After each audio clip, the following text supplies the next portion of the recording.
Assalamualaikum, yeah.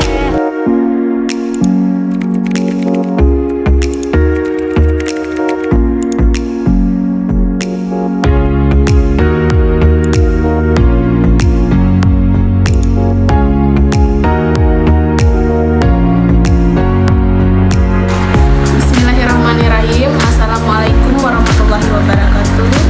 Perkenalkan, nama saya Jalsa Febriani, kelas 2A PBA, NIM 21112208, Prodi Pendidikan Bahasa Arab.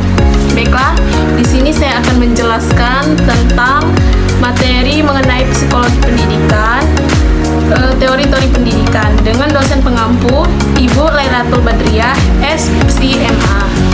Teori belajar. Teori belajar adalah cara-cara yang digunakan untuk memahami tingkah laku individu yang relatif menetap sebagai hasil pengalaman dan interaksi dengan lingkungan. Dalam psikologi, teori belajar selalu dihubungkan dengan stimulus respon dan teori-teori tingkah laku yang menjelaskan respon makhluk hidup dihubungkan dengan stimulus yang didapat dalam lingkungannya. Teori belajar dibagi menjadi dua, yaitu behaviorisme dan teori belajar humanisme. Baiklah, saya akan menjelaskan terlebih dahulu mengenai teori belajar behaviorisme. Pertama kali, teori ini dicetuskan oleh Geiger dan Berliner, yaitu tentang perubahan tingkah laku sebagai hasil dari pengalaman atau kebiasaan. Teori belajar behaviorisme menyatakan bahwa interaksi antara stimulus respon dan penguatan terjadi dalam suatu proses belajar. Berikut tokoh-tokoh dari teori behaviorisme. Yang pertama yaitu Ivan Petrovich Pavlov. Belajar menurut teori ini adalah suatu proses perubahan yang terjadi karena adanya syarat-syarat yang menimbulkan reaksi. Ivan P. Pavlov terkenal dengan teori classical conditioning theory. Teori ini memandang bahwa belajar adalah perubahan perilaku. Menurut teori ini, belajar pada prinsipnya mengikuti suatu hukum yang sama untuk semua manusia, bahkan untuk semua makhluk hidup. Ivan Petrovich Pavlov bereksperimen menggunakan anjing. Dan yang kedua yaitu Thorndike. Peristiwa terbentuknya asosiasi antara peristiwa yang disebut stimulus dan respon.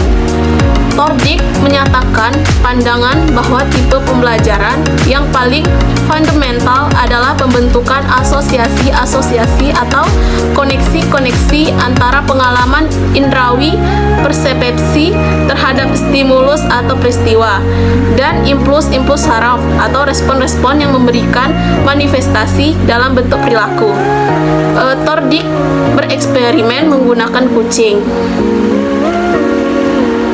Dan yang ketiga yaitu Skinner. Skinner menganggap reward dan reinforcement merupakan faktor penting dalam belajar.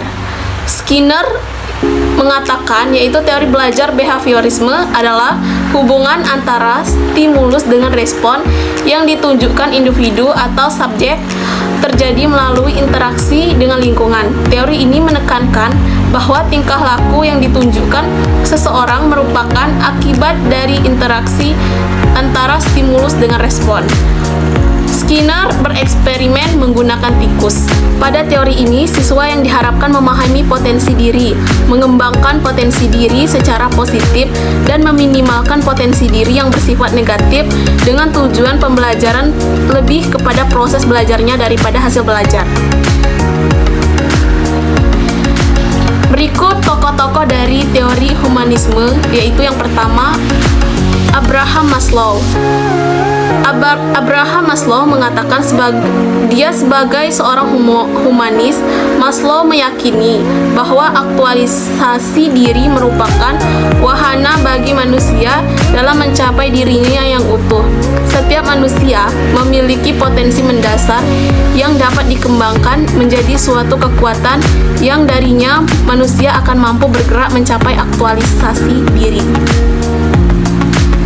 Dan yang kedua yaitu Carl Rogers.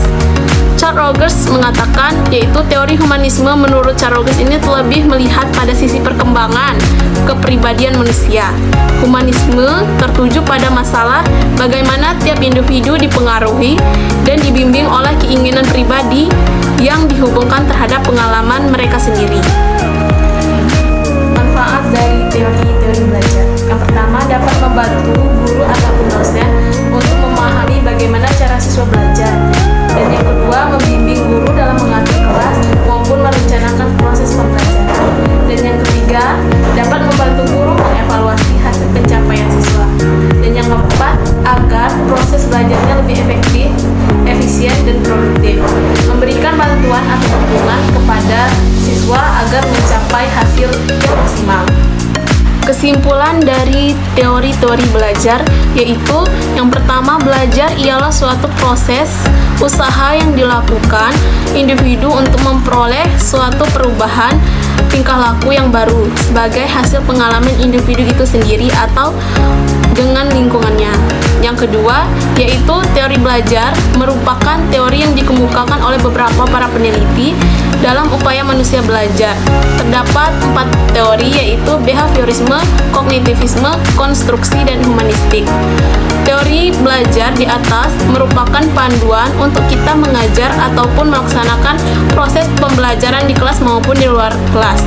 Dan yang keempat, pada dasarnya semua teori itu tidak akan pernah ada yang sama, hanya penerapan dalam pembelajaran dan pandangan terhadap peserta didik saja yang berbeda.